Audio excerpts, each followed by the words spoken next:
보이시면 좋겠는데 어마어마하게 큰 그림인데 에피소드 하나 말씀드리면 저 안에 그 고려 사람도 등장을 합니다. 청명상화도 또 일부입니다. 어마어마하게 송나라의 상업적 번영을 이제 보여줍니다. 지폐를 만들만 했습니다. 어제 돌고래 명장 돈 699 잠깐 언급을 했었죠. 그걸 기억을 해두시면 좋을 것 같고. 몽골, 송나라가 멸망하고 몽골 제국이, 몽골이 중국의 송나라를 멸망시키고 중국 천하를 이제 접수를 해버리고 그걸 이은 그러니까 중국 지역의 왕조가 원입니다. 원나라. 근데 원나라는 중국 지역에만 해당되는 왕조입니다. 사실은 이제 대몽골 제국이라고 하는 전체 판도가 있습니다. 몽골 제국은 그러니까 말하자면은 고려도 결국에는 복속이 되어버렸죠. 고려에서부터 시작해가지고 저 서쪽 지역, 러시아를 넘어서 이슬람 접경지대까지 이어집니다. 어마어마하게 크죠. 그런 어떤 큰 부분의 중국 지역에 있는 그것만 원이라고 하는 겁니다. 그러니까 원나라는 대몽골 제국의 일부입니다. 에헤 몽골 우루스라고 표현합니다. 대몽골 제국 전체는. 그래서 그 몽골 제국을 놓고 참 여러 가지 표현이 있습니다. 사실은 세계사의 탄생이 이렇게 이루어졌다라는 표현이 있을 정도입니다. 이거는 다음 기회에 자세한 설명을 드릴 수 있는 기회가 있으면 좋겠습니다. 그런데 오늘 이제 화폐와 관련해가지고 가장 중요한 게 정말 세계사의 탄생이라고 할 만한 이런 어떤 이 화폐를 중심으로 살펴보는 건데, 송나라 때 시작된 지폐를 고려에서부터 시작해가지고 저 서쪽 끝, 심지어 몽골의 지폐는 어디까지 가는가 하면은 지중해 시리아 지역까지도 통용이 됩니다. 대단하죠. 그러니까 유라시아 대륙의 사실상 끝에서 끝까지입니다. 교자에 의해서 교초하고 칭한 지폐를 만들어냅니다. 고려에서도 사용됐습니다. 사실상 기축통하고 이거는 어마어마한 모습을 보입니다. 몽골 제국의 화폐 경제, 몽골이 이제 칼을 들고 군사력으로 이걸 이제 지켜나가면서 하는 거죠. 노란 부분 읽어보겠습니다. 금 항아리를 든 여성이 제국의 끝에서 끝까지 걸어가도 아무런 일이 없을 것이다라는 말이 있을 정도였다. 치안을 군사적으로 이렇게 유지를 하면서 화폐 경제가 돌아가도록 만들었던 거죠. 이렇게 되면서, 근데 동쪽 끝에서 서쪽 끝까지, 근데 금속 화폐는 좀 무겁죠. 그러니까 지폐를 사용하게 하는 겁니다. 사실은 어마무시한 정도의 엄청난 경제적 교역이 이루어졌는데 이걸 모조리 금속 화폐로 금화, 은화를 한다 하더라도 한계가 있죠. 경제 규모가 어마어마하게 컸습니다. 그래서 거의 강제적일 정도로 이런 어떤 지폐를 사용하는 이런 걸 갖다가 굳혀버리게 되는 겁니다. 몽골 제국은 지폐 사용이 전면화됐던, 참 대단했습니다. 고려도 지폐를, 그래서 몽골 지폐를 사용했다는 겁니다. 마르코 폴로라는 사람 이름 들어봤을 겁니다. 동방계문록에 이 이야기가 좀 나옵니다. 동방계문록을 써가지고 이제 원나라 때 마르코 폴로가 이제 다녀갔다라는 거죠. 이 이야기를 보는데 유럽 사람들은 그게 무슨 말인지를 모릅니다. 아니 어떻게 종이 쪼가리를 화폐로 쓰느냐. 이때 당시까지만 해도 이해를 좀 못했다는 거죠. 유럽 세계도 이때는 상당히 이제 상업이 왕성하게 일어날 때입니다. 뒤에 이제 보시겠지만 마르코 폴로는 베네치아 상인입니다. 베네치아의 상업은 대단했습니다. 그러나 지폐를 어마어마하게 이렇게 사용한다라는 이런 지폐를 이제 그러니까 이 원나라 지폐에는 황제의 칸의 도장이 찍혀가 있었습니다. 그렇게 권위와 신뢰를 부여했던 거죠. 근데 이랬던 게 있었습니다. 이 지폐를 통해서 살펴보면 세계사가 이렇게 달리 보이는 지점이 있습니다. 자, 몽골이 이 끝에서 끝까지가 이렇습니다. 이게 기본 판도고 저 바깥을 넘어까지 이렇게 쭉 갑니다. 그런데 확 다 건너뛰어가지고 이제 몽골 제국 원나라가 중국에서 밀려나고 망하고 나서 명나라가 들었습니다. 명나라의 탄생하고 우리나라 조선시대하고 거의 이제 이런 같이 시대가 일치하는 거죠. 명나라 확 줄어들었죠. 예, 이 명나라. 근데 명나라에 정화라는 사람이 있었습니다. 환관이었지만 정화의 남해 원정이라고 해가지고 중국만 통칭 이렇게 불렸는데 원양 원정을 추구합니다. 근데 이게 엄청났습니다. 배의 크기도 어마어마했고 함대도 엄청났습니다. 어디까지 가는가? 아프리카까지. 아라비아는 아프리카, 마다가스카르에서도 유물이 나올 정도입니다. 아프리카 옆에 큰 섬이 있죠. 대단한 늪이고 이렇게 했는데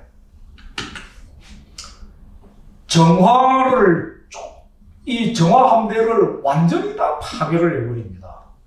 송나라 때 아까 문치주의와 중화주의 이런 국뽕문화가 살아났다 그러죠. 송나라 때 송학, 성리학이 탄생을 합니다. 명나라는 완전히 성리학 주작, 송학의 나라가 되어버리는데 이 입장에서 농자 천하지 대본 이데올로기를 가지고서 공도정책을 씁니다. 섬에서 사람들을 다 끌고 가 육지로 끌고 가 농사만 지으라고 그러고 상업을 완전히 다 파괴시켜 버립니다. 해외교육, 바다 다 막아버립니다. 배를 다 파괴를 해버립니다. 그리고 정화함대의 그 조선소도 다 파괴를 해버리고 거기에 설계도도 다 불살라버리고 없애버립니다. 황당하죠. 근데 이렇게 된 게 뭔가 하면은 이 정화함대로 대표되는 이 이제 상인 바다를 누비면서 돈 버는 거 이런 부분들을 성리학 사대부들이 꼴을 못 보겠다라는 이런 거가 가장 결정적이었습니다. 명나라가 공도정책, 쇄국정책 이렇게 쭉 가는 조선도 거의 그대로 갔다라는, 그래서 상평통보가 안 쓰이는 겁니다. 청나라 이야기를 이제 내려옵니다. 청나라의 강시제라고 이 정말 대단한 황제입니다. 이 청나라 강시제는 또 유목제국의 칸, 이제 몽골의 수장을 칸이라고 그러죠. 몽골 제국. 그래서 이게 이제 그 유목제국의 사람들은 유목제국 출신으로서 중국을 장악한 이 나라들은 당나라도 마찬가지, 원나라도 마찬가지, 청나라도 마찬가지인데 두 개를 겸합니다. 중국 황제와 유목제국의 칸의 지위를 겸하게 됩니다. 이런 게 있습니다. 이거 자세한 얘기로 들어가면 참 재미있습니다만 강희제가 남긴 말입니다. 만리장성 쌓는 장성을 쌓아가지고 뭘 막으려고 하는 이런 거 어제도 말씀드렸죠. 돈 6국도 소개되어 있었고 강희제는 이렇게 이야기를 합니다. 만리장성에 이제 북쪽 접경지대에 가가지고 신하들이 그거 다 허물어져가 있으니까 폐하 이거 수리를 좀 하고 이렇게 해야 되지 않겠습니까? 그러니까 강희제가 이렇게 이야기를 합니다. 장성을 수리할 필요는 없다. 천하는 장성으로 지키는 것이 아니다라고 얘기를 합니다. 당연하죠. 몽골도 마찬가지고 그 청나라를 만든 만주족도 그냥 그거 장성 넘어와서 들어와가지고 중국 점령해버리는데 뭐 장성이 그 다음에 이 사람들은 이제 그 농토에 집착하는 사람들이 아니었거든요. 이런 것들의 의식구조의 차이들도 주목을 해두면은 그게 오늘날 현대세계를 이해하는 데 도움이 됩니다. 그리고 유럽 세계에서도 비슷한 현상이 나타나는 것들을 알 수가 있습니다. 이거는 참고로 이런 게 있었다는 거. 한족 제국은 한송명 사협밖에 없었다는 건데 의외로 한족 제국을 이렇게 압박한 유목 제국의 수장들 이런 게 있었다는 것들을 기억해 두시면 좋겠습니다. 묵돌성우, 손첸캄포, 아골타, 징기스칸, 누르하치 이런 사람들이 있었습니다. 자, 이제 서양 이야기로 들어옵니다. 이게 이제 비교적 익숙한 이야기들을 좀 많이 좀 알려져 있는 이야기들이 되게 됩니다.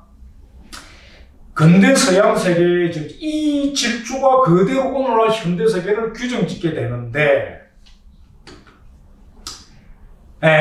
최초의 전사로서 이탈리아의 도시국가들이 등장을 합니다. 베네치아, 제노바, 피렌체 대표적인 나라들인데, 베네치아부터 말씀드리자면 이렇게 얘기를 합니다. 이거 원래 그 게르만, 그 다음에 훈족이 쳐들어와가지고 도망쳐가지고 바다 위에 인공섬을 만들어가지고 만들어진 도시국가가 베네치아입니다. 지금도 베네치아 가보면은 해상 그걸로 유명하죠. 베네치아는 그렇게 이제, 그래서 이 사람들은 농사 짓고 살 수가 없어요.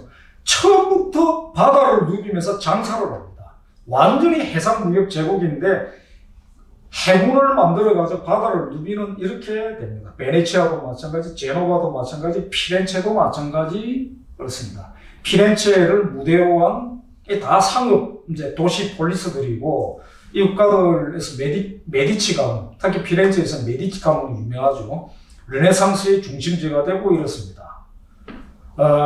정치 철학에서 그 유명한 누굽니까? 그 군주론을 쓴 마키아벨리 다 이런 걸 배경으로 하는 그렇습니다. 자, 이제 전사를 이루고 나중에 근데 쭉쭉 시작해가지고 쫙 이어서 들어갑니다. 여기서 닦이는 게 소위 이제 해양제국이라고 할 만한 게 쭉 펼쳐지는데 대탐험 포르투갈 스페인부터 시작해가지고 해양을 누비는 그 정화함대, 명나라에서 파괴시킨 정화함대와는 비교가 안 될 정도로 작은 배를 타고 대서양을 건너고 나중에 심지어 태평양도 건너고 이렇게 해버리는데 포르투갈을 시작으로 해가지고 스페인도 그렇고 스페인의 이사벨라 여왕 때 콜럼부스라는 사람이 아메리카 대륙을 발견하고 이렇게 되죠. 쭉 이어서 들어갑니다. 이 그림 이사벨라 여왕 콜럼버스는 이태리 출신입니다. 건달입니다. 쉬운 말로 얘기하면은 큰 소리 뻥뻥 쳐가지고 이사벨라 여왕이라는 사람을 설득을 해가지고 함대를 만들어가지고 자기들이 이제 이 바다를 건너가가지고 반대편으로 돌아가가지고 향료를 구해오겠다. 왜냐하면은 동방쪽 지중해 지역의 무역은 베네치아와 이슬람 제국이 장악을 하고 있습니다. 그런데 참 향료가 귀했거든요. 그래서 그 반대편 바닷길로 가가지고 아시아로 가가지고 구해오겠다 이런 식의 큰 소리를 치면서 꼭 가다가 아메리카가 있는 줄 몰랐죠. 아메리카 대륙을 발견하게 되고 이렇게 됩니다. 근데 이제 이거는 에피소드로서 하나 기억을 해두시면 좋은데 유대인이 등장을 합니다. 이 콜럼버스를 지원을 해가지고 아메리카까지 발견하게 만든 이 이사벨라 여왕이 스페인에서 유대인을 대추방을 해버려요.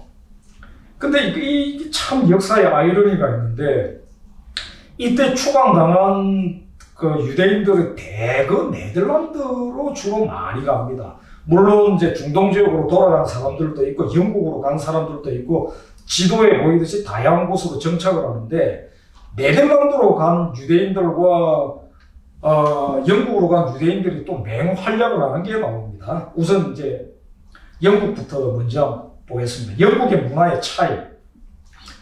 이게 특히 동아시아 중국하고는 참 차이인데 영국에는 육군 개념도 거의 없습니다. 드레이크라는 사람이 엘리자베스 여왕으로부터 귀족 자기를 수여를 받는데 드레이크는 간단히 보면 해적입니다. 해적이에요. 근데 동시에 해적임과 동시에 콜럼버스에 준하는 대양 탐험가입니다. 바다를 누비는. 이랬다라는 거. 그리고 엘리자베스 여왕이 그러니까 이들 해적이자 대양 탐험가인 이 사람들한테 면허장을 주고 해적지를 하도록 하고 주로 어느 나라 배를 약탈을 하냐 스페인 배를 약탈을 합니다. 이런 짓을 합니다. 네덜란드 이야기입니다. 암스테르담 네덜란드의 수도입니다. 동인도 회사라는 걸 만듭니다. 네덜란드가. 동인도 회사가 정말 유명한 겁니다. 이 동인도 회사가 지구 전역을 누비는데 암스테르담은 이게 동인도 회사가 사실상 근대적인 최초의 주식 회사입니다. 네덜란드가 일본까지 옵니다. 일본은 쇄국 정책을 나중에 쓰면서도 네덜란드와의 거래는 끝까지 이어집니다. 그러니까 메이주신 전까지도 네덜란드와의 거래는 이어지죠. 그래서 이 네덜란드와 이 일본과의 근대 문물이 서양 문물도 들어오고 그걸 통해서 일본 문물이 유럽으로 전해지기도 하고 그럽니다. 근데 동인도 회사가 똑같은 네덜란드 동인도 회사가 똑같은 이름의 동인도 회사가 영국에서도 만들어집니다. 암스테르담에 또 정권거래소도 만듭니다. 유대인들이 만들었습니다. 만들게 합니다. 네덜란드가. 유대인들, 그러니까 유럽 세계에서 다른 데보다 유대인 차별이 굉장히 적었습니다. 유대인들은 땅을 못 갖게 했죠. 그러니까 더욱더 장사를 합니다. 금융을 합니다. 역설이죠. 예. 그래서 그리고 심지어 정권거래소까지 만들게 합니다. 이게 역사상의 유럽 세계에서 최초의 정권거래소입니다. 자, 이걸 이제 그대로 이어받게 되는데 동인도래사가 누빈 이 영역 이게 대영적으로 그대로 이어집니다. 어떻게 되는가 하면은 영국 앞부분에 네덜란드가 보였던 이런 모습들은 그대로 영국으로 다 이식됐다고 보면 됩니다. 그런데 영국이 또 특이한 걸 하나 만들어냅니다. 미국의 FRB라고 연방준비제도 이사회라고 하는 오늘날 우리식으로 한국식으로 얘기하면 한국은행 같은 중앙은행이죠. 여기에 해당되는 최초의 중앙은행이 영국에서 이제 중앙은행이 만들어집니다. 뱅크 오브 잉글랜드. 이걸 이제 뭐 한자식의 용어로는 영남은행, 영국은행 이렇게 번역을 하기도 하는데 어쨌든 이제 영국은행입니다. 근데 민간 특허은행으로 주식회사 형태로 유대인들한테 면허장을 줘가지고 만듭니다. 민간은행으로 시작을 합니다. 참 묘한 건데요. 영국도 보면 상대적으로 유대인에 대한 차별이 조금 적었습니다. 그래서 이게 유대인 소유였던, 현실적으로 이랬던 것들이 이게 국유로 공적으로 바뀐 거는 참 한참 뒤입니다. 2차 대전 이후에 바뀌어요. 근데 어쨌든 이걸 그대로 물려봤는데 영국은 이렇습니다. 근대 세계 체제는 네덜란드, 대영제국, 미국 이렇게 이어진다라는 건데 영국이 탄생하는 대영제국 근대까지 이어지는 과정에서 명예혁명이라고 있습니다. 이게 이제 중간에 있는 과정인데 정치사를 설명을 할 때 한번 설명을 들을 기회가 있으면 좋겠는데 그때 굳이 말하면 표현을 이렇게 할 수 있습니다. 왕을 수입을 합니다. 네덜란드에서. 네덜란드의 오레아나공 윌리엄 빌렘. 네덜란드 말로는 오레아나공 빌렘입니다. 영어식으로는 오렌지공 윌리엄입니다. 이 사람이 들어와가지고 영국의 왕이 됩니다. 이게 명예혁명인데 그러면서 네덜란드 시스템을 그대로 가져옵니다. 그러니까 쫙 펼쳐져 나가면서 근데 이 영국의 시스템이 또 사실상 미국으로 다 이어져 간다. 그래서 사실은 근대 세계 체제가 버전 1.0, 2.0, 3.0 이렇게 갔다고 봐도 좋다라고 할 정도입니다. 근데 이제 재밌는 게 뉴욕 아시죠? 세계의 금융 이제 중심 아닙니까?